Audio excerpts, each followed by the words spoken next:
জীবিত ওলি দেখেননি জীবনে, মরা ওলি দেখেছে।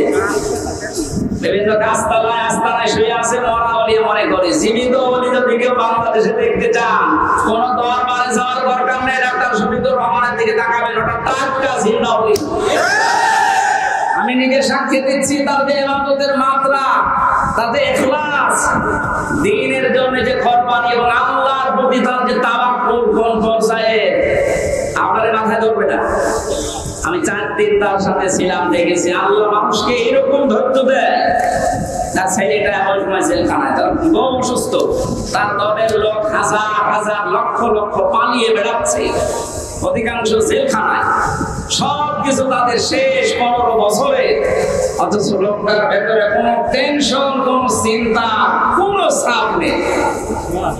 এত কষ্ট করে জেলখানায় থেকে হাজিরা দিয়ে যখন আদালত থেকে আসলো, বললাম স্যার একটু ঘুমিয়ে নেন। 12-13 ঘন্টা 15 ঘন্টা পর্যন্ত এত কষ্ট করে এসে কিছুক্ষণ তেলাওয়াত, কিছুক্ষণ জিকির, কিছুক্ষণ দরুদ শরীফ পড়ে কয়েক ঘন্টা ঘুমিয়ে এরপরে দেখলাম তাহাজ্জুদের নামাজে যতটুকু পারে পড়ে, এরপরে উনি যে সেজদায় পড়ে যেত 30 মিনিট, 40 মিনিট, 50 মিনিট, 1 ঘন্টা, 1.5 ঘন্টা একটা সেজদায় কাঁদতে কাঁদতে মুরব্বি মানুষ, চোখে ভোর পর্যন্ত পাকা, দাড়ি মাখা, ভিজে ভিজে পানি পড়ছে সেজদায়। আপনি ওলি দেখতে যান, অধিকাংশ গুলো ফজরের নামাজ পড়ে না। আর এই লোকটার তাওয়াক্কুল আর কষ্ট স্বীকার দেখেছেন কোন পর্যায়ে। একদিন বলেছিলাম যে স্যার এখানে দুষ্ট কিছু মানুষ আছে, তারা মোবাইল নিয়ে এসে তাই চুরি করে। এটা রেকর্ড হচ্ছে তো, এই জন্য গোপন কথা বলা যাচ্ছে ভেতরে আবার ঝামেলা বেড়ে যাবে না। ওখানে সব ধরনের সিস্টেম করে মানুষ, কি করবে এখন অসহায় তারা। বললাম যে আপনারা, আমি ওইভাবে একটা ছোট মোবাইল নিয়ে এসে একটু বাড়িতে খোঁজ নেন। আমার বলছে হামজা খান খোঁজ নেব কেন? আপনার ছেলে আপনার বউ অসুস্থ, আপনার দলের লোক সব পালিয়ে বেড়াচ্ছে। আমার যে কথা শুনিয়েছি আমার জীবন ভরে গেছে। আমার বলছে হামজা, ধরা পড়ার সময় আমি নিজেই প্রস্তুতি নিয়েছিলাম, 24 ঘন্টায় আমি প্রস্তুতি নিয়ে থাকি, কখনো আমার ধরে নিয়ে যাবে না। যখন নিয়ে এসেছে, আসার সময় আমি সব আমার আল্লাহর কুদরতি হাতে দিয়ে এসেছি। এই কঠিন পরিস্থিতিতে এই কথা মুখ দিয়ে বের হওয়া অত সহজ না, আপনি যত সহজ ভাবতেছেন। কোরআনে কারীম জানিয়েছে, ইন্নাল্লাযীনা ক্বালু রাব্বুনাল্লাহ সুম্মা ইসতাকামু তাতানাজ্জালু আলাইহিমুল মালাঈকা আল্লা তাখাফু ওয়া লা তাহজানু। আল্লাহ পাক বলেন, যারা এই কথা বলতে পারে আমার রব আল্লাহ, আর এই কথা বলার পরে ছড়িয়ে পড়ে না, টিকে থাকে, ইস্তেকামাত পয়দা করে, দাঁড়িয়ে থাকে কথার উপরে, আল্লাহ তাদের পুরস্কার হিসাবে বিপদে আপদে ফেরেশতা নাযিল করে হলেও সাহায্য করে। ফেরেশতারা এসে কি বলে? আল্লাহ তাখাফু ওয়া লা তাহজানু, কোনো ভয় নেই, কোনো টেনশন নেই। এই যে কিসের ভয়, কিসের টেনশন? কঠিন বিপদে পড়ার কারণে হয়তো মানুষের মনের ভেতরে ধারণা আসতে পারে, এই ভয় তৈরি হতে পারে যে আমার ছেলেটাও জেলখানায় বিনা কারণে, আমার স্ত্রী ওদিকে হাসপাতালের বেডে মৃত্যুর সাথে লড়ছে, আমার দলের হাজার সহকর্মী তারা পালিয়ে বেড়াচ্ছে, জেলখানায় তারা ভর্তি, কি হবে এদের? আল্লাহ বলেন ফেরেশতাকে দিয়ে আমি যেন ওর কানের কাছে মুখ নিয়ে বলে, বল কোনো ভয় নেই, কোনো চিন্তা নেই, সবগুলো আল্লাহ দেখবে। বাস্তবে আয়াতটা বলার সাথে 100 ভাগ মিলাতে পেরেছি।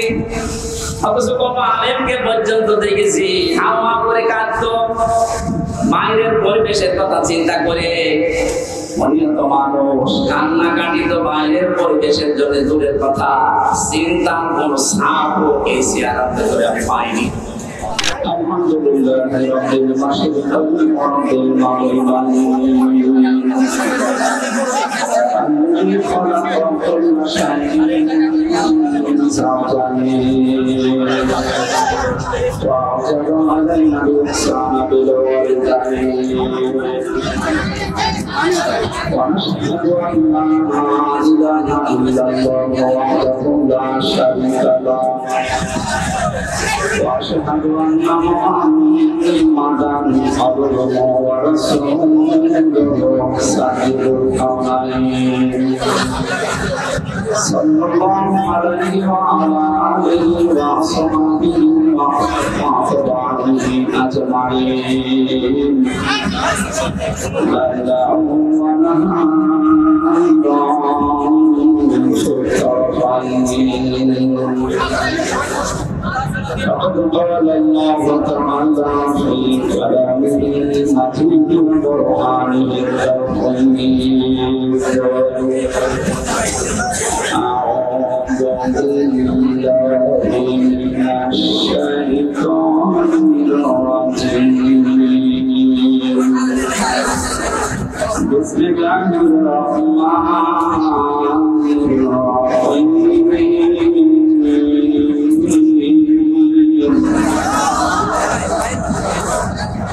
ولا يسأل حميم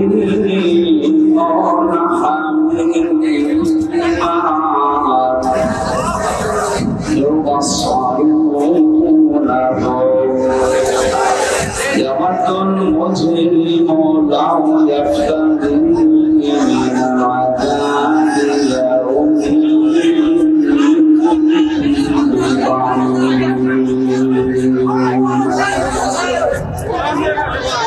وصاحبته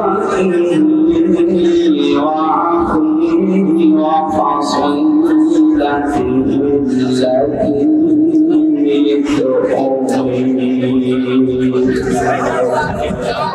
ومن في الأرض جميعا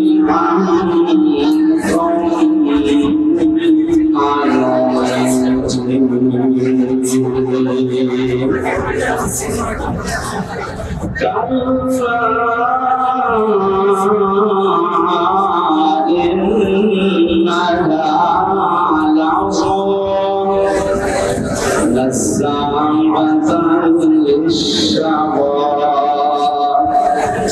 تدعو من أدبر وتولى وجمع وفعل صدقت يا ربنا عن أبي هريرة رضي الله تعالى عنه قال النبي صلى الله عليه وسلم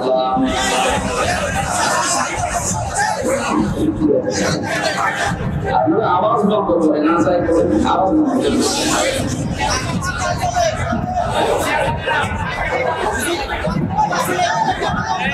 يقول سبعة يظلهم الله في ظله يوم لا ظل إلا ظله والإمام العادل إلى آخر الحديث رواه ابن ماجه وقال تعالى في شأن رسوله وما زادهم إلا إيمانا وتسليما اللهم صل على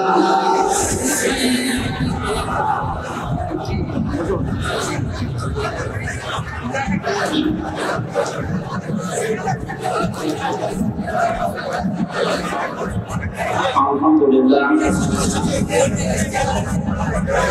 খুব জরুরি যাদের কথা আছে আমি অন্তত 30 সেকেন্ড সময় দিব আপনারা বলেন এরপর আমি শুরু করব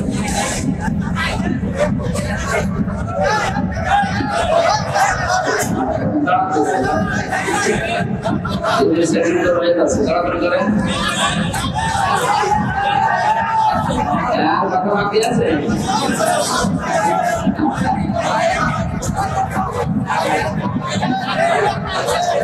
সেকেন্ড রয়ে গেছে আমি আশা করবো আপনারা আর কথা বলবেন বাগানে কারিমের আলোচনা করে থাকাও খরচ শোনাও খরচ দুইটা খরচ খরচ করে এখানে এসেছে এটা নকল কাজ আফদালুল ইবাদাতি তিলাওয়াতুল কোরআন। হাদিস অনুযায়ী যত নফল কাজ আছে সর্বোত্তম নফল এইটা। বিশ্বনবী মসজিদে নববীতে প্রবেশ করলেন, দেখলেন বাম দিকে কিছু মানুষ আল্লাহ জিকির করছে, ডান দিকে তাকিয়ে দেখলেন কিছু মানুষ আল্লাহ কোরআনে কারিম নিয়ে আলোচনায় আছে। নবীজি বললেন দুই দল ভালো কাজে আছে, তবে সবচাইতে উত্তম কাজে আছে তারা যারা আল্লাহ কোরআন নিয়ে ব্যস্ত আছে। আমাকে আল্লাহ এই মুহূর্তে নির্দেশ দিয়েছেন আমি যেন কোরআনে কারিম নিয়ে যারা ব্যস্ত আছে তাদের সাথে শ্রোতা হিসাবে বসে কোরআনের আলোচনায় লিপ্ত হই। আমি টের পেলে এই আয়োজনের এখন কত মর্যাদা। বিশ্বনবী যদি এখন জীবিত থাকতেন আরে মাগুরা জেলার উপর দিয়ে যদি হেঁটে যেতে কোরআনের ইজ্জতে তিনি এখানে এসে আলোচনায় অংশগ্রহণ করতেন। আয়োজনের আজকে এত সম্মান এত মর্যাদা বৃদ্ধি হয়ে গেছে, সুতরাং এখানে একটু বসার জায়গা বা দাঁড়ানোর জায়গা পেয়েছেন। খুশি হয়ে কি করো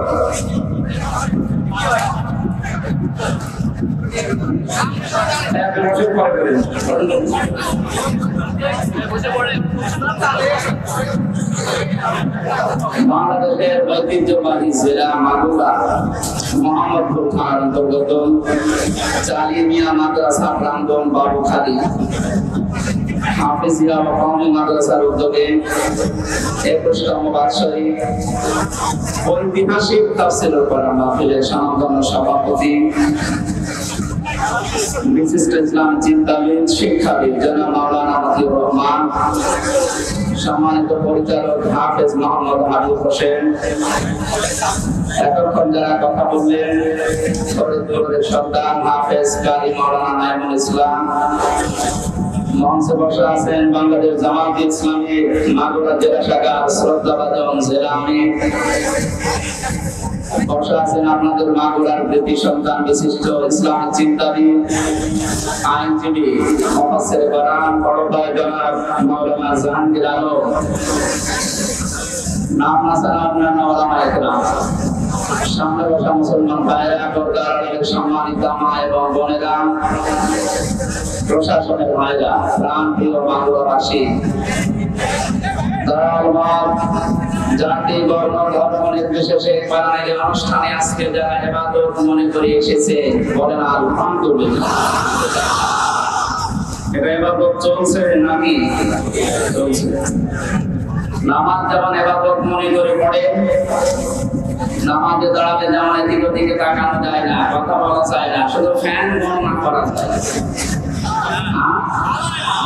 সব যদি আপনি মনে করেন নামাজে 7, 10, 15 মিনিট দাঁড়িয়ে আছেন সব নিষিদ্ধ, এখানে 1 ঘন্টা সময় দেওয়া লাগবে, সব নিষিদ্ধ। পারবেন না? ইবাদত করতে হলে ইবাদতের মতো করা লাগবে।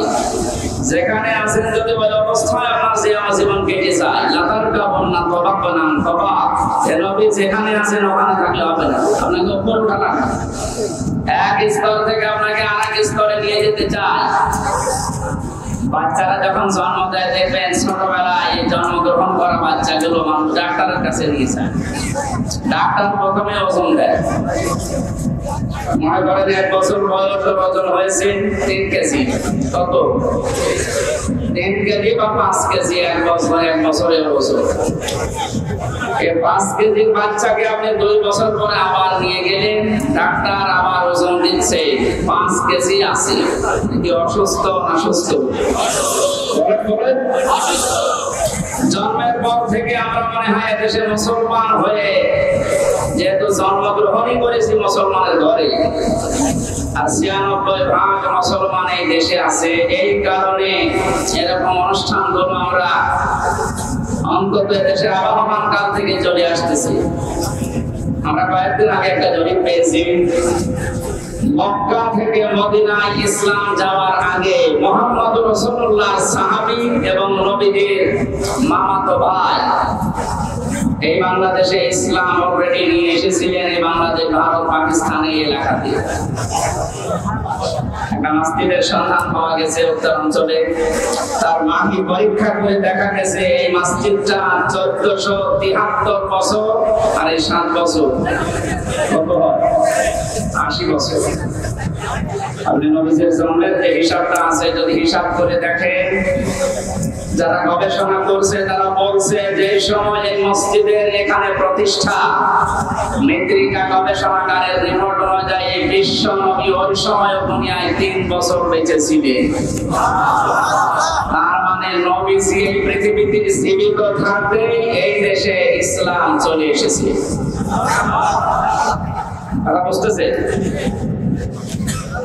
যেহেতু ইসলাম অনেক আগে শিকড় গেড়ে আছে এখানে, সেই হিসাবে বহুদিন থেকে কোরআনের আলোচনা ধারাবাহিক ভাবে এখানে চলতেছে, চলবে ইলা ইয়াউমিল কিয়ামা। এখন এটা দেওয়ার সময়, এখন কখন খাবো এটা?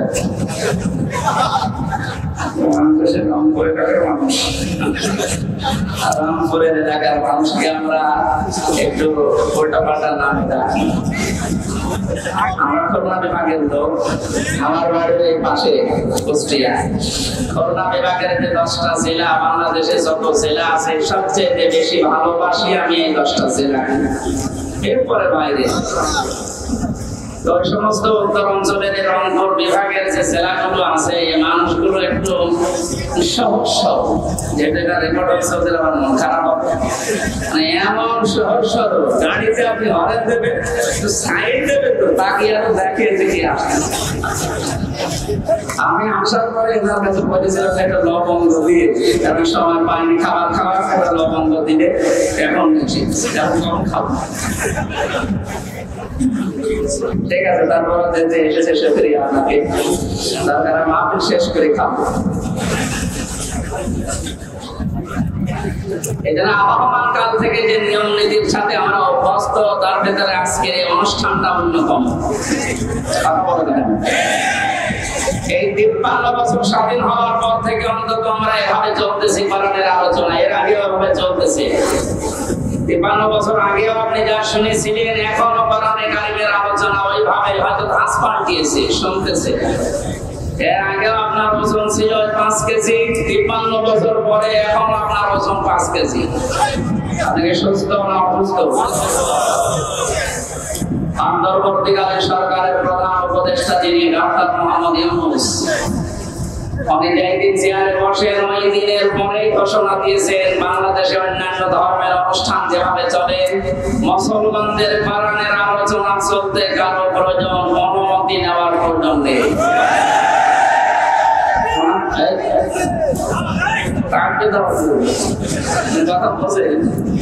আমার অনেক মতের সাথে আমার মতের মিল নেই, কিন্তু এই বিষয়টা এত ভালো লেগেছে, দোয়া করছি আল্লাহ এই কথাটার কারণে তার জীবনটা তুমি পরিচ্ছন্ন করবে। স্বাধীন এবং পরাধীন শুধু নাম সন্তান, বাস্তবে 15-16 বছরে আমরা যে অবস্থার সম্মুখীন হয়েছিলাম, একটা স্বাধীন জাতি দাবি করতাম চেতনা নিয়ে, অথচ আমরা ছিলাম পুরা পরাধীন। আপনাদের বানানো সংবিধান অনুযায়ী হলেও তো আমার বাড়ি কুষ্টিয়া, এখানে এসে কোরআনের দাওয়াত দেওয়া, সংবিধান অনুযায়ী কথা বলার অধিকার ছিল না? যারা দিল না ওরা কি শুধু আমারে কথা দিয়েছে না কোরআনকে? ডাইরেক্ট ইনডাইরেক্ট যদি কেউ কোরআনে বাধা দেয়, আল্লাহ কি করে তার বাস্তব প্রমাণ 5 তারিখ থেকে আজকের 4 তারিখ পর্যন্ত। কেদিন একটা গান বানিয়েছে দেখলাম, কোথায় নামে তার বললাম না, কোথায় সে কাবা কাকু, কোথায় গরম গরম কথা। এই জেলায় যারা এরকম উল্টাপাল্টা ক্ষমতা গরম দেখিয়ে কোরআনের আলোচনাগুলো বন্ধ করে দিতে নির্দ্বিধায় ফতোয়া দেওয়া যায় আপনি কাফের। এটা তো আমি বানালাম। وقال الذين كفروا لا تسمعوا لهذا القرآن والغوا فيه لعلكم تغلبون। আল্লাহ পাক বলেন কাফেররা সিদ্ধান্ত নিয়েছিল এটা যে সব চলতে দাও, বাধা দিও না, কিন্তু কোরআনে বাধা দাও। সিদ্ধান্ত কাদের? আলোচনা বলেন 96% মুসলমান আমরা এদেশে বাস করি, বাকি অন্যান্য জাতি যারা আছে তাদের ধর্মীয় অনুষ্ঠানগুলোতে বাধা দেওয়া দূরের কথা আমরা দেখেছি, আর সাহায্য করা হতো। মুসলমানদের ভেতরে যারা ইসলামকে ভিন্ন খাতে প্রবাহিত করার জন্য চেষ্টা চালিয়েছে বিভিন্ন নাম নিয়ে। তাদের অনুষ্ঠানগুলোতে কোনো বাধা আমি দেখিনি।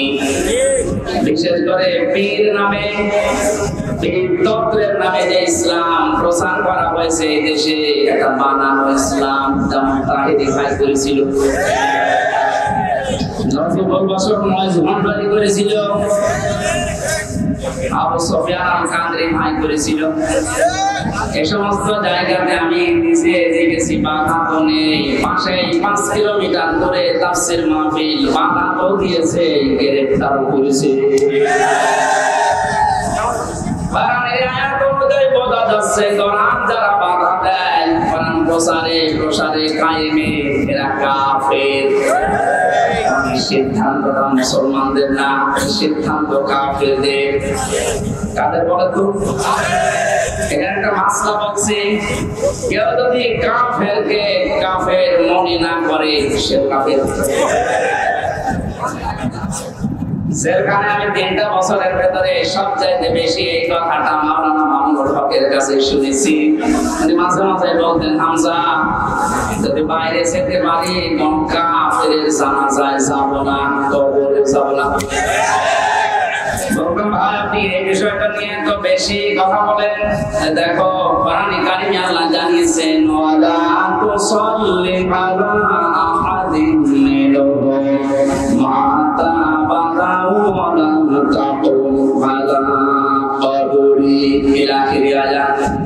সূরা তাওবা 84 নম্বর আয়াতের প্রথম অংশে আছে, আল্লাহ পাক বলেন, হে নবী এরা মারা গেলে এদের কবরের পাশে দাঁড়ানো দূরের কথা, এদের জানাজার নামাজ পড়া দূরের কথা, আপনি এর পাশ দিয়েও যাবেন না। যদিও তাকুম আলা কবরের ব্যাখ্যা দুইটা পেয়েছি তাফসীরে। কাফেরের কবরের পাশ দিয়েও হেঁটে যাবেন না এবং কবরের পাশে দাঁড়াবেন না, কারণ জায়গাটা গজবের। কিসে? কাফেরকে যেখানে মাটিতে রাখা হয় জায়গাটা গজবের হয়ে যায়। এর প্রমাণ আবু জাহেলের কবর। বদরের ময়দান দেখতে গিয়েছিলাম, যিনি আমার সাথে ছিল ওই দেশের, আমার বলছে এই যে বিশাল কবরস্থান, এটা সাহাবীদের 14 জন সাহাবী শহীদ হয়েছিল, এখানে সবাই আছে। পাশে এই বিশাল খেজুর বাগান, এই পাশে একটা গর্তের মতো কুয়ার মতো দেখালো যে এই জায়গায় 14 জন কাফেরকে, 70 জন কাফেরকে এক জায়গায় মাটি দেওয়া।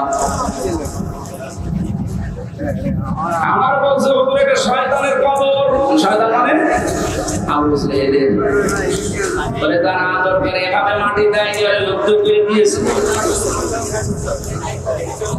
যে কথাগুলো আমাকে জানিয়েছে তার ভেতরে 2টা গুরুত্বপূর্ণ।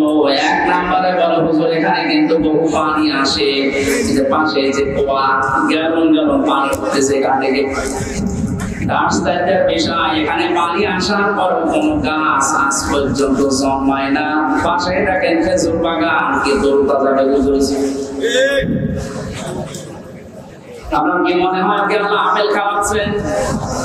হ্যাঁ, কবরে আল্লাহ আগুন লাগিয়েছেন, এত হট এত গরম, এজন্য ওখানে কিছু জন্মই নেয় না, জায়গাটা গজবের জায়গা হয়ে গেছে।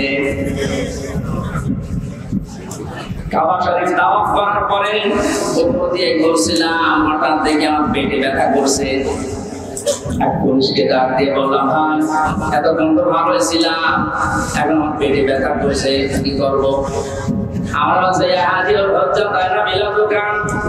ও হাজি দেশ কোথায়? জি দলিল বাংলাদেশ। বাংলাদেশ থেকে এসেছি। ভাষা দিয়ে আমার বলছে, হাজি সাহেব আপনি জানেন না এটা কোন জায়গা? না তো। আবু জাহেলের বাড়ি। আপনি এখনো পায়খানা না করে দাঁড়িয়ে আছেন, তাড়াতাড়ি যান। সত্যি কথা বলছি, কাজ সেরে এসে দেখে আমার পেটের ব্যথা ভালো হয়ে গেছে। আল্লাহ আমাকে জানাতে চেয়েছে, হামজা ওই সময় 4.5 লাখ করে টাকা লাগতো। এত টাকা খরচ করে সেই দেশ থেকে আসলে এখানে আরে শয়তানের মুখে পায়খানা না করে চলে যাওয়া, তারপরে তো এত ঘৃণিত, এত নিকৃষ্ট, এত অপমানজনক জায়গা, এই জায়গাকে আল্লাহ তুলনা দিয়েছে ইন্টারন্যাশনাল পায়খানা। এখন এই কথা বলে না কেন? তিনটা কারণ পেয়েছি। এক নম্বরে আবু জেহেল ছিল জুলুমকারী, জালেম। বহু এতিমের সম্পদ জুলুম করে আত্মসাৎ করে ফাঁকি দিয়ে খেয়েছে, তার জীবনী পড়লে পাবে। দুই নম্বরে ছিল স্বৈরাচার। তিন নম্বরে মানুষটা পৃথিবীর সবচেয়ে শ্রেষ্ঠ মানুষ মুহাম্মদ রাসূলুল্লাহকে কষ্ট দিয়েছে। এই তিনটা কারণ পড়েছি আমি তাফসিরে। কোরআনে কারীম জানিয়েছে ওয়াল্লাযীনা ইয়াউযুনা রাসূলাল্লাহি লাহুম আযাবুন আলীম। সূরা তাওবা 60 নম্বর আয়াতের শেষের দিকে আছে, আল্লাহ পাক বলেন যে মানুষগুলো দুনিয়াতে আমার রাসূলকে কষ্ট দিচ্ছে, দেবে, ইউযুনা না দিয়ে আল্লাহ আযাব দিতে পারতেন। মাঝের সিগা দিয়ে অর্থ হয়ে যেত, কিন্তু আল্লাহ ইউযুনা দিলেন কেন? বর্তমান ভবিষ্যৎ, প্রেজেন্ট ফিউচার, দুইটা কাল নিয়ে শব্দটা গঠন করা। তাফসীরে কাবীর আল্লামা ফখরুদ্দীন রাজি রাহমাতুল্লাহ আলাইহি ব্যাখ্যায় লিখেছেন। এরপর কথা বলতে হবে, এদিকে তাকান। মুফাসসির বলেন আল্লাহ পাক ইউযুন দেওয়ার পেছনে 7টা কারণ লিখেছে। আমি সবগুলো না বলবো, একটা বলছি। যেহেতু কিয়ামত পর্যন্ত থাকবেন না, থাকবেন, আমাদের দুনিয়া থেকে বিদায় নিয়েছে, তাহলে ইউযুন দেওয়ার কারণ কি? প্রথম কারণ লিখেছে কিয়ামত পর্যন্ত রাসূলুল্লাহ থাকবে না, কিন্তু রাসূলুল্লাহর ওয়ারিসরা থাকবে। বিশ্বনবীকে কষ্ট দিলে যেমন আযাবুন আলীম, এই ঘোষণা আছে। নবীর ওয়ারিসদেরকে কেউ যদি কষ্ট দেয়, মাস্ট বি আল্লাহ ওইরকম আযাবই কিয়ামত পর্যন্ত পাঠাতে থাকবে।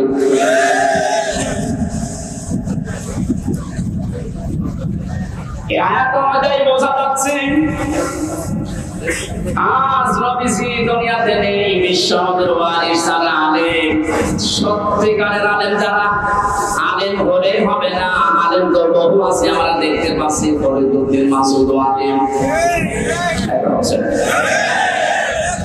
মুফতি ফায়জুল্লাহ আলেম, বায়তুল মুকাররমের সাবেক খতিব যেটা পালিয়েছে, এই যে পাশের জেলায় বাড়ি, ওইটা আলেম। একটা রাষ্ট্র কত নিচে নামলে, কত দুর্নীতিগ্রস্ত হয়ে গেলে জাতীয় মসজিদের খতিব পর্যন্ত পালিয়ে যায়, বলেন তো? জাতীয় মসজিদের খতিব পর্যন্ত যদি পালিয়ে যায়, এই দেশে আর বাকি থাকার কথা? আপনি তাকান, যারা যারা এভাবে কষ্ট দিয়েছে, দেখছে, সবগুলো তো পালিয়েছে। যারাই বাধা দিয়েছে, আজ তারা এই দেশের জনগণের টার্গেট হয়ে গেছে। কেন টার্গেট হচ্ছে? গাড়ি থেকে শোনেন, এই এদিকে তাকান, জায়গাটা ভেজা না, কষ্ট হচ্ছে। যে ইবাদতে কষ্ট বেশি হয়, ইবাদতে সওয়াব বেশি হয়, এখানে একটু সহ্য করে।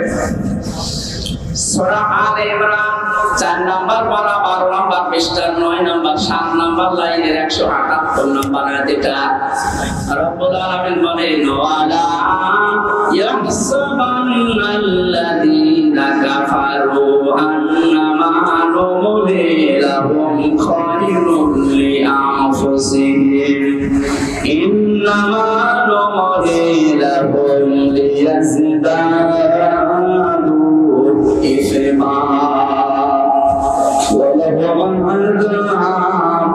মুহিন। আমি আয়াতটা পড়লাম, তাফসীরের সাথে মিলালাম, দেখলাম না বাস্তবতায় খাপে খাপ, মনটাকে বাপ মিলে গেছে। আল্লাহ পাক বলেন, হে নবী, কাফেরেরা ধারণা করে তাদের যে ক্ষমতা, তাদের যে অর্থ সম্পদ, বিত্ত বৈভব দেওয়া হয়েছে, এগুলো মনে হয় তাদেরকে কল্যাণের জন্য ভালো বেশি আল্লাহ দিয়েছে। আপনি কখনো এটা মনে করবেন না কাফেরদেরকে আমি যা দিয়েছি একটা মঙ্গলের জন্য না, এই ক্ষমতা চেয়ারে বসিয়ে এদেরকে দিয়ে জুলুম করায়, অত্যাচার করায়, এই কারণে, কারণ যেন ওদের পাপের বোঝা পরিপূর্ণ হয়ে যায়। এদেশের জালেমদের অবস্থার দিকে তাকান তো, পাপের বোঝা পরিপূর্ণ হওয়ার পরে আল্লাহ কিন্তু ধরেছে।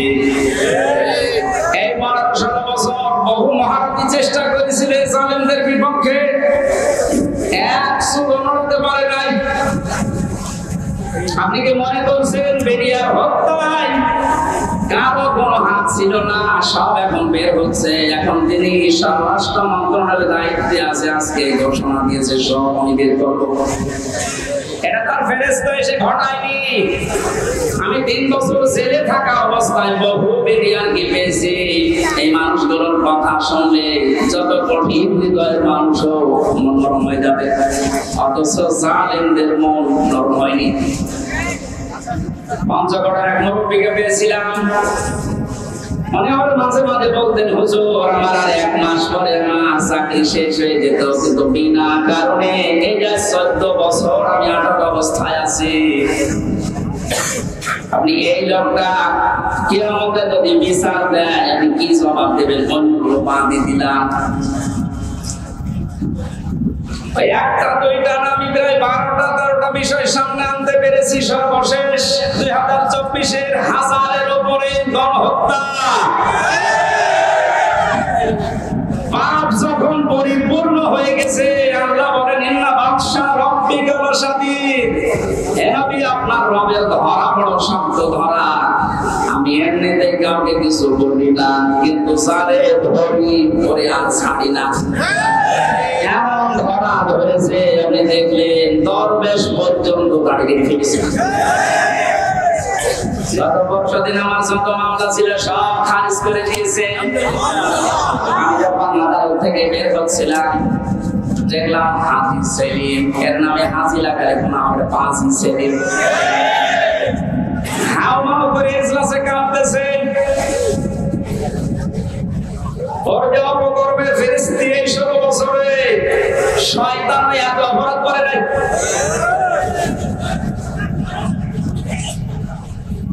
এমন ধরা আল্লাহ ধরেছে, অপমানকারী বলে আয়াতের শেষে ছিল আল্লাহ পাক বলেন আমি তাদেরকে অপমানজনক শাস্তি দেব, যেটা বাস্তব অপমান কানামানি। এরকম অপমান মনে হয় ফেরাউন হয়নি। ফেরাউন ডুবে মরে গেছে, কিন্তু বিসি হলে বিসি মত বসে আর কি হারাবেন আপনি? আমরা বিসি না উঠে ঘোড়া থেকে উঠে গেল তো। যতগুলো অপমান আমরা দেখতে পেলেন, এই যে হারনানকে 3 ইঞ্চি এরকম অপমান হওয়ার পেছনে আমি যতটুকু দেখেছি, আমার সাথে ওই ছোট হুজুরটা ছিল প্রথমে 2 মাস, মাদানি রফিকুল ইসলাম মাদানি। মাওলানা আমারে বলছিল হামজা ভাই, আমি বলে এই জন্য কারণ ওর বয়স আমার বয়স সেম। দেখতে ছোট কিন্তু বয়স আছে, এখন তো বয়স 30 আর আমার 32। আমার বলছে হামজা ভাই আমার রিমান্ডের নামে নিয়ে গেল আমাদের হাজির ছিলেন। রাত 12:30-1টার দিকে গরু পাশে ব্লক করে ওরা উলঙ্গ করেছে। আমার এক টুকরা কাপড় আমার শরীরে নেই, হাফ প্যান্ট ছিল রোজা করে নিয়েছে। আমার হাতে একটা সিগারেট ধরিয়ে দিয়েছে। পাশে একটা অর্ধ উলঙ্গ মহিলা ঘর থেকে নিয়ে এসে দাঁড় করিয়ে ছবি তুলছে, বলছে এটা সকালে ছড়িয়ে দেবো, মানুষ বুঝবে যে হুজুর কত খারাপ।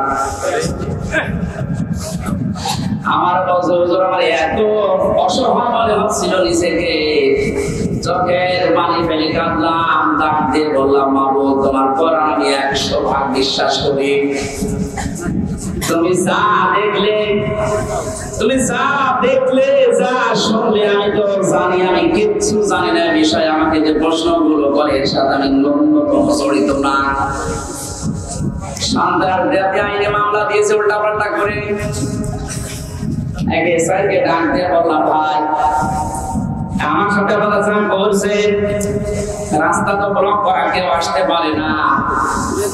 হারুন স্যার কি জানে? এসআই বলছে হারুন স্যার জানে না মানে উনি তো পারছে। আকাশের দিকে মুখ দিয়ে বললাম বাবু তোমার আরশের দিকে আমি মুখ করে আমি ছোট হই কিন্তু আমি একজন আলেম, আমি এখন মাসলুম। আর নবীজি জানিয়েছেন মাসলুমের দোয়া আল্লাহর ভেতরে কোনো বরকত থাকে না। এই বাস্তবতা এবং বিশ্বাস নিয়ে তোমার কাছে বলছি আল্লাহ, জীবনে তোমার কাছে যদি কিছুই কবল না হয় তবে এই কথাটা তুমি একটু শোনো।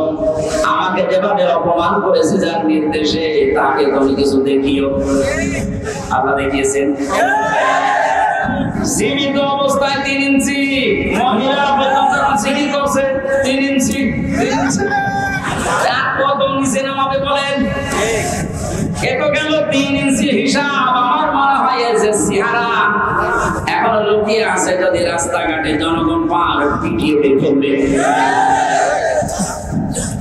এই জালেমকে যদি কেউ সাহায্য করে কথা দিয়ে, সমর্থন দিয়ে, সাপোর্ট দিয়ে, সে আল্লাহ নবীর দল থেকে খারিজ হয়ে কাফের হয়ে যায়।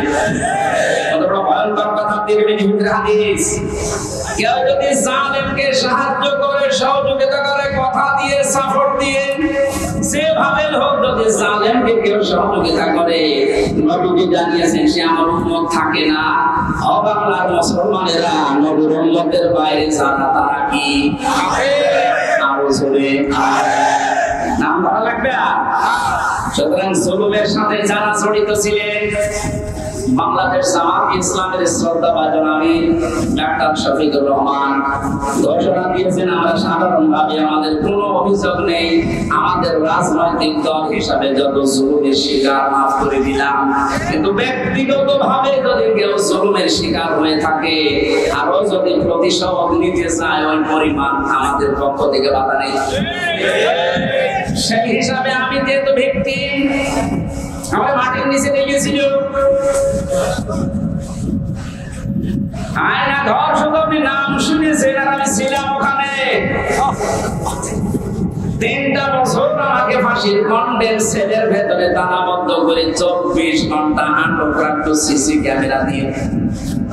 কেউ যেন আমার সাথে কথাও না বলে, দেখাও না করে, এমনকি কারারক্ষী দু একটা একটু ভালো ছিল, সবাই তার একক না। 2-1 এসে যদি একটু সালাম দিত, ওই যে উপর থেকে ক্যামেরা লাগানো, ও চাকরি পর্যন্ত চলে যাবে, এইরকম সিস্টেম করেছিল। এত কড়া করে আপনি কেন করলেন?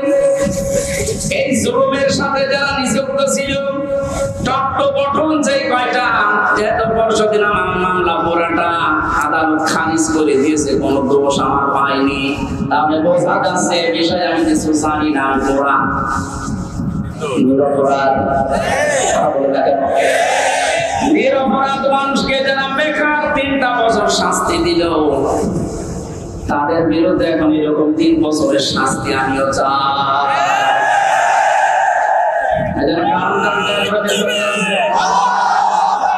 কাউন্টার টেররিজমে যারা আছে, মনিরুল, আসাদুজ্জামান, বাকিগুলোর নাম আমি নিলাম না, কারণ ওরা বড় নিচে নামে না। আর একজন নেমেছিল আমার মামলার আইন মিজান। আমি কল দিয়েছিলাম যে মামলা তো সব শেষ হয়ে গেল, খারিজ করে দিয়েছি আদালত। বিচারপতি ওটা দেখে বসে কি দিয়ে বিচার করবো, কোনো মান ম্যাটারেস নেই, যা সব পার। ওনারে বললাম এতদিন পর্যন্ত আমাদের স্যার বলতাম, এখন দেখি আমার মোবাইল পেয়ে আমার ওটা করে স্যার বলছে। খাওয়া করে কান্নাকাটি করে কি করা লাগবে, হুজুর বলেন আমার কোনো দোষ নেই। দোষ নেই আমাকে ধরার পরে আমার বাবার কাছ থেকে 10 লাখ টাকা খেয়েছিস, কয় টাকা দেবো? সবচাইতে বড় বিষয়, যেহেতু আদালতের মাধ্যমে আমি নির্দোষ প্রমাণ হয়েছে, আমার কোনো দোষ নেই। 3টা বছর আমার জীবন থেকে যারা নষ্ট করেছে, এর সাথে যারা জড়িত ছিলেন তাদের জীবন থেকে আমি 3 বছর নষ্ট করতে চাই। এইটাই নেই বিচার। এটা যদি আপনি না করেন, আগামীতে যারা আসবে এরকম হাজার হামজার নামে ওরা কারণে অকারণে মিথ্যা সত্য মিলিয়ে মামলা দিয়ে বছরের পর বছর আটক করে রাখবে। এই জন্য যে মানুষগুলো 5 বছর, 7 বছর, 10 বছর জেলে থাকার পরে কোনো দোষ পায় না, শেষে খালাস দিয়ে দেয়। এর সাথে যারা জড়িত মামলার আগে থেকে শুরু করে উপর পর্যন্ত প্রত্যেকের বিচারের আওতায় আনা রাখবে। কারণে কিছু মেলি না, ও 10টা বছর নষ্ট করলি, তুই বড় জালেম। জালেমের কথা এই কারণে বলছি, এই কারণে শব্দটা শুনতে যত সহজ মনে হচ্ছে, বিষয়টা অত সহজ না। জালেম আল্লাহর কাছে এত ঘৃণিত, এত নিন্দিত, এত খারাপ, আল্লাহ নিজে বলেন আমি জালেমের বিরুদ্ধে নিজে বাদী হয়ে মামলা দেব। সূরা শুরা 42 নম্বর আয়াত, 25 নম্বর পারা, 6 নম্বর পৃষ্ঠা, 13 নম্বর লাইনে আছে, ইন্নামাস সাবিলু আলাল্লাযিনা ইয়াযলিমুনা আন-নাস। ইলা আখির আয়াত। আল্লাহ পাক বলেন অবশ্যই আমি আল্লাহ মামলা দেব।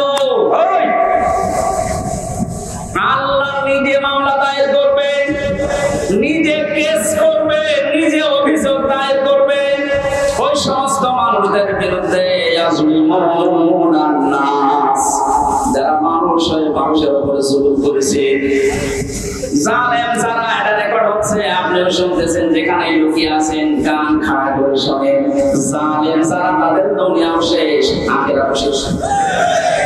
আপনার আর বাঁচার মতো কোনো লাইন নেই যতক্ষণ পর্যন্ত এই মাসলুমরা মাফ না করবে।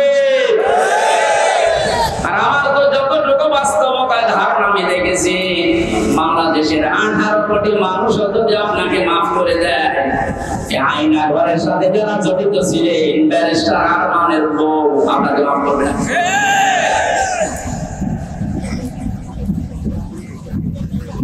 কি অসহায় মনে হতো নিজেকে, মাটির নিচে একদিকে, পেছনে হাত বাঁধা, কালো কাপড় দিয়ে চোখ বাঁধা, ডান্ডা বেড়ি দেওয়া পায়ে, মাথায় দড়ি দিয়ে 11 ঘন্টা টাঙিয়ে রেখেছে।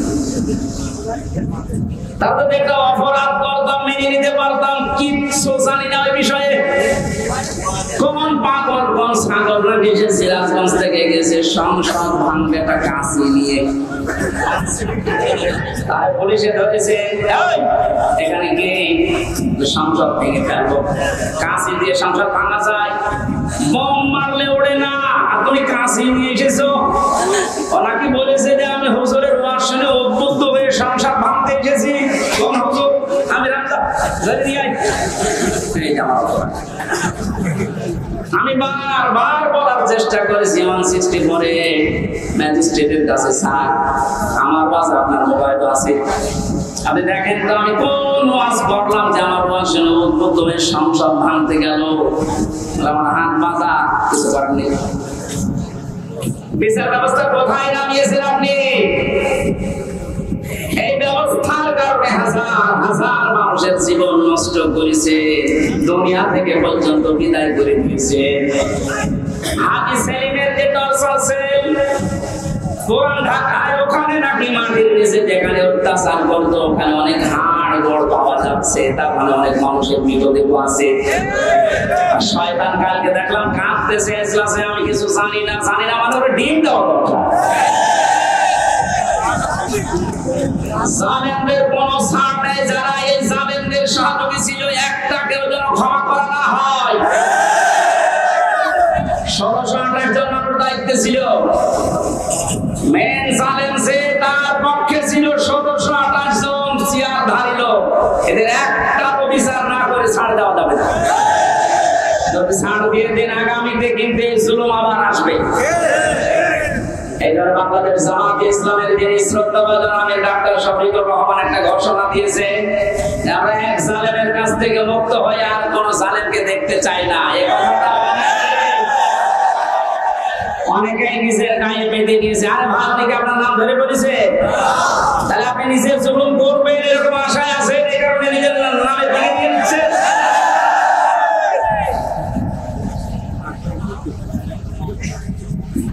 জীবিত ওলি দেখেননি জীবনে, মরা ওলি দেখেছে।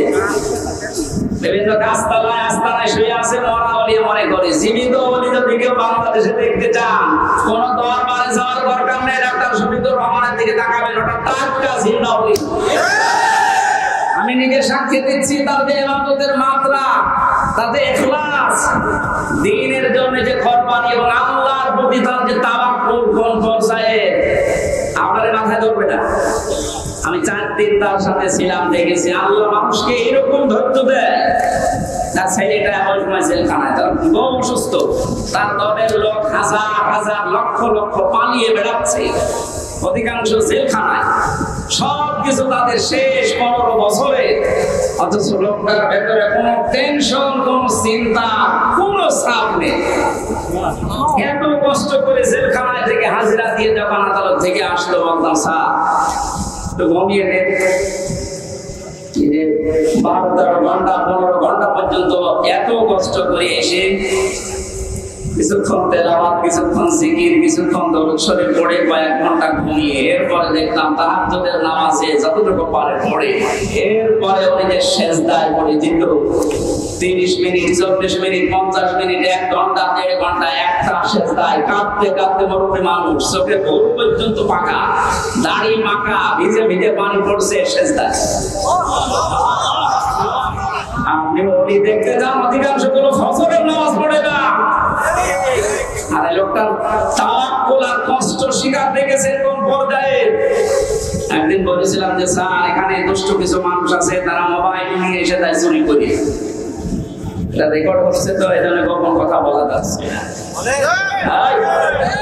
ভেতরে আবার ঝামেলা বেড়ে যাবে না। ওখানে সব ধরনের সিস্টেম করে মানুষ, কি করবে এখন অসহায়তা। বললাম যে আপনারা, আমি ওইভাবে একটা ছোট মোবাইল নিয়ে এসে একটু বাড়িতে খোঁজ নেন। আমার বলছে হামজা খান খোঁজ নেবেন কেন? আপনার ছেলে আপনার বউ অসুস্থ, আপনার দলের লোক সব পালিয়ে বেড়াচ্ছে। আমার যে কথা শুনিয়েছি আমার জীবন ভরে গেছে।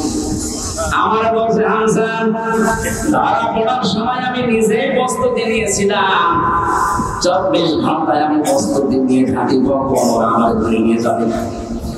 যখন নিয়ে এসেছে, আসার সময় আমি সব আমার আল্লাহর কুদরতি হাতে দিয়ে এসেছি। এই কঠিন পরিস্থিতিতে এই কথা মুখ দিয়ে বের হওয়া অত সহজ না, আপনি যত সহজ ভাবতেছেন। কোরআনে কারীম জানিয়েছে, ইন্নাল্লাযীনা ক্বালু রাব্বুনা আল্লাহ সুম্মা ইসতাকামু তাতানাজ্জালু আলাইহিমুল মালাঈকা আল্লা তাখাফু ওয়া লা তাহজানু। আল্লাহ পাক বলেন, যারা এই কথা বলতে পারে আমার রব আল্লাহ, আর এই কথা বলার পরে ছড়িয়ে পড়ে না, টিকে থাকে, ইস্তেকামাত পয়দা করে, দাঁড়িয়ে থাকে কথার উপরে, আল্লাহ তাদের পুরস্কার হিসাবে বিপদে আপদে ফেরেশতা নাযিল করে হলেও সাহায্য করে। ফেরেশতারা এসে কি বলে? আল্লাহ তাখাফু ওয়া লা তাহজানু, কোনো ভয় নেই, কোনো টেনশন নেই। এই যে কিসের ভয়, কিসের টেনশন? এই কঠিন বিপদে পড়ার কারণে হয়তো মানুষের মনের ভেতরে ধারণা আসতে পারে, এই ভয় তৈরি হতে পারে যে আমার ছেলেটাও জেলখানায় বিনা কারণে, আমার স্ত্রী ওদিকে হাসপাতালের বেডে মৃত্যুর সাথে লড়ছে, আমার দলের হাজার সহকর্মী তারা পালিয়ে বেড়াচ্ছে, জেলখানায় তারা ভর্তি, কি হবে এদের? আল্লাহ বলেন ফেরেশতাকে দিয়ে আমি যেন ওর কানের কাছে মুখ নিয়ে বলে, বল কোনো ভয় নেই, কোনো চিন্তা নেই, সবগুলো আল্লাহ দেখবে। বাস্তবে আয়াতটা বলার সাথে 100 ভাগ মিলাতে পেরেছি।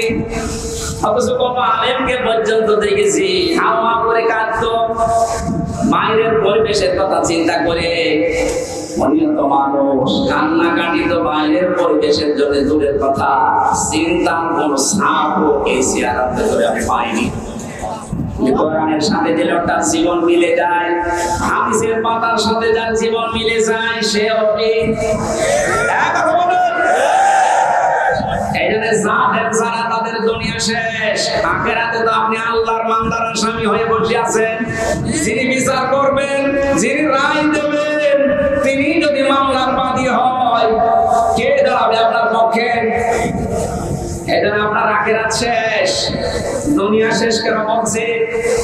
কারণ জালেমদের বিরুদ্ধে যখন মুসলিম কিছু বলে, ওটা সঙ্গে সঙ্গে আল্লাহর কাছে পৌঁছিয়ে যায়, কোনো পরদা থাকে না। আজ অনেকে বলছে যে জালেমরা যা করেছে মাফ করে দেন না, জালেমদের মাফ করলো আল্লাহ মাফ করবে না। আল্লাহু লা ইয়াহদিল কওমাজ জালিমিন। বহু জায়গায় আল্লাহ জানিয়েছেন ইয়াহদি, এটা মজারে যারা গ্রামার বসে জিজ্ঞাসা করেন বর্তমান ভবিষ্যৎ প্রেজেন্ট ফিউচার, আল্লাহ বলেন জালেমদেরকে আমি পথ দেখাই না, হেদায়েত দেই না, দেব না। আল্লাহ বলেন আমি দিচ্ছি না, দেব না। আমি দোয়া করে কব কি এবারে জালেম যারা সব যখন শেষ করে ফেলেছেন, দরজার ভেতরে লোকেও আপনি ছাড় পাবেন না, কারণ আপনাকে আল্লাহ অপমান করবে। এদেশে যারা বাধা দিয়েছিলেন তারা কয় আজকে আসেন তো বাধা দিতে, আসেন আজকে আসেন, আপনাকে আমি ওয়েলকাম জানাচ্ছি। কোথায় লুকিয়ে আছে সে কর্ণা শিকড়, এদিকে আসেন। আজকে মাইক কেড়ে নেন তো, দেখি কোন মায়ের দুধ খেয়েছেন, আপনি আসেন। আমি চ্যালেঞ্জ দিচ্ছি বাংলাদেশে সামনের দিন আসতেছে, কোরআনের দিন, সামনের দিন আসতেছে, হাদিসের দিন। আগস্ট মাসের 5 তারিখের আগে জরিপ ছিল আমার কাছে, এদেশের 100 জনের মাত্র 15 থেকে 16 জন মানুষ চাইতো যে কোরআন দিয়ে ইসলাম দিয়ে এই বাংলাদেশটা চলবে। 100 জনের সর্বোচ্চ 15 থেকে 16 জন। অথচ 5 তারিখের পরে আজকে চাই এই 30 দিনে, গতকালকে রাতে 12:30 রিপোর্ট পেয়েছি এই দেশে, তাও যে সে রিপোর্ট করে না, নির্ভরযোগ্য রিপোর্ট এটা। এদেশে এখন 100 জনের 35 জন মানুষ চাচ্ছে দেশে ইসলাম দিয়ে চলবে। সময়টা একটু বৃদ্ধি হতে দেন। 151 মানুষ যখন চাইবে যে দেশে ইসলাম দিয়ে চলো, কোন মহারথী আর বাধা দিয়ে পার পাবে না। এখন আমাদের খুব সতর্ক, ছোটখাটো কোনো বিষয় নিয়ে যেন ঝামেলায় না জড়াই। আমার এক ওস্তাদ বলছিলেন একটা হোস্টেলে 100 ছেলে থাকে, খাবার সকালে নাস্তা দেওয়া হয়, রুটি পাউরুটি, রুটি আর কলা। এর ভেতরে কিছু মানুষ সুর তুলেছে আমরা সকালবেলায় নাস্তা খাবো না, নাস্তার মেনু পাল্টাতে হবে। হোস্টেলে যিনি দায়িত্বে আছে ডাক দিয়ে বলছে ঠিক আছে আমি পাল্টাবো, তবে কে কোনটা বেশি খেতে চায়, যে বেশি হবে ওই দিকে আমি রায় দেবো।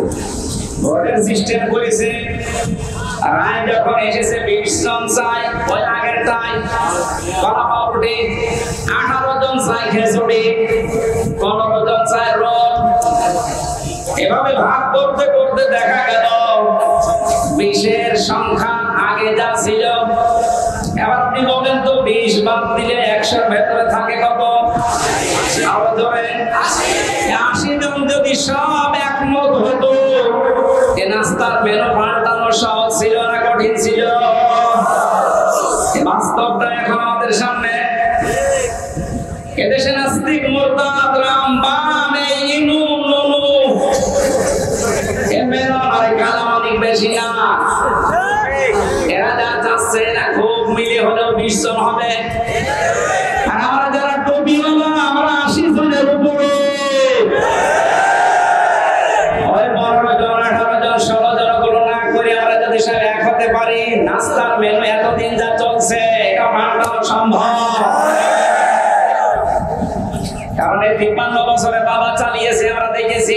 আমি দেখি না, মুরব্বীরা দেখেছে, কারণ আমার তো 32। স্বামী চালিয়েছিল, আমি দেখি না, মুরব্বীরা দেখেছে। চাচা চালিয়েছিল, সকালে একটা রবে তো বিকেলে আর একটা, সেও দেখলাম 9 বছর। বউ চালিয়েছিল বিভিন্ন কায়দায়, ভাবিও চালিয়েছিল, এখন সবারটাই দেখেছি।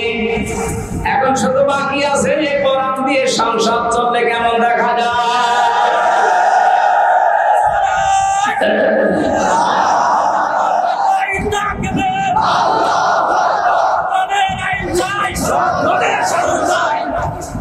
কারা কারা চান আল্লাহর এই কোরআন দিয়ে বাংলাদেশের এই সংসদ চলুক? দেখে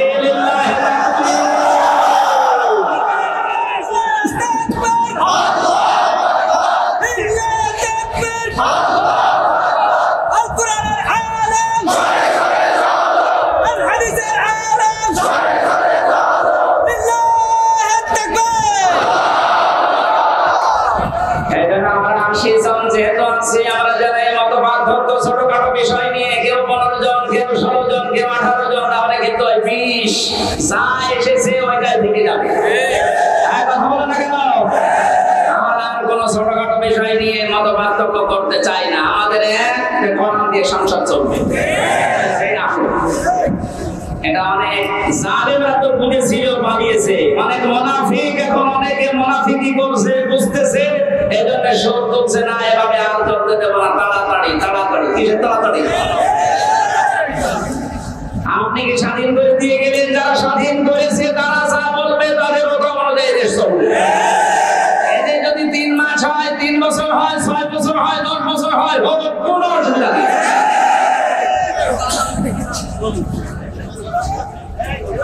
কি অবস্থায় ছিলেন আপনি টের পাচ্ছেন না? কয়েকদিন আগে বাংলাদেশ জামাত ইসলামী কুষ্টিয়া জেলা শাখার উদ্যোগে 500 আলেমকে ডাক দিয়েছিল। সব ঘটনা 3.5 ঘন্টা আলোচনা হয়েছে। মনোবাধা নেই, যে যার মতো কোরআন হাদিস দিয়ে বলেছে। আপনি বলেন তো, আগস্টের 5 তারিখের আগে 500 না 5 জন আলেম এক জায়গায় হলে টিকে থাকতে পারতো? কোথায় ছিলেন আর কোথায় এসেছে? মুনাফিকি করা বাদ দেন। জীবন যারা দিয়ে গেল, আজ ওদের বিরুদ্ধে অনেকে ফতোয়া তুলছে। বৈষম্য বিরোধী ছাত্র আন্দোলন যারা শহীদ হয়েছে, এরা নাকি শহীদ না, বুক পেতে আত্মহত্যা করছে। শয়তানি করার জায়গা পাচ্ছ না? শহীদ যারা, এদেরকে যদি কেউ মুখ দিয়ে বলে যে না এরা শহীদ হয়নি, এটা কোরআনের বিরুদ্ধের কথা। সূরা বাকারা 154 নম্বর আয়াত, আলা তাকুলু লিমান ইউকতালু ফি সাবিলিল্লাহি আমওয়াত বাল আহইয়াউ ওয়ালাকিন লা তাশউরুন। সূরা বাকারা 154 নম্বর আয়াতে আছে, হে নবী, মুখ দিয়ে কোনদিন এই কথা যেন কেউ না বলে যারা মারা গেছে, না ওরা শহীদ হয়েছে, ওরা মারা গেছে, কথা বলবেন না। কারণ যারা শহীদ হয় ওরা জীবিত, কিন্তু তোমরা টের পাও না। তাই মানুষের তো মুখের পরে অন্তরে ধারণা করতে পারে, আল্লাহ ধারণার উপরে নোটিশ দিয়েছে। আলা তাহসাবান্নাল্লাযীনা কুতিলু ফি সাবিলিল্লাহি আমওয়াতা বাল আহইয়াউন ইনদা রাব্বিহিম ইরসাকুন।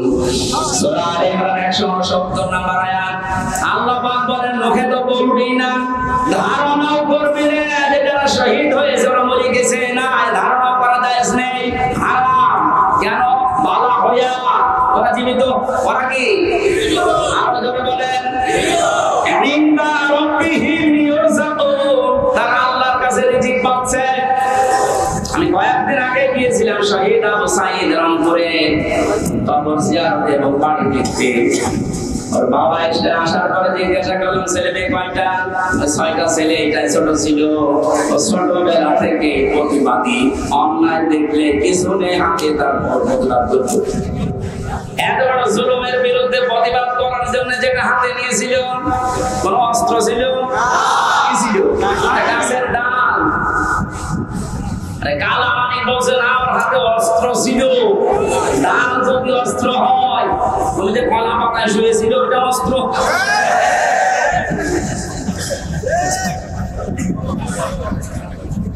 সাধ্য মতো যতটুকু আছে আমার সমর্থন বাবার হাতে কিছু দিয়ে আসলাম।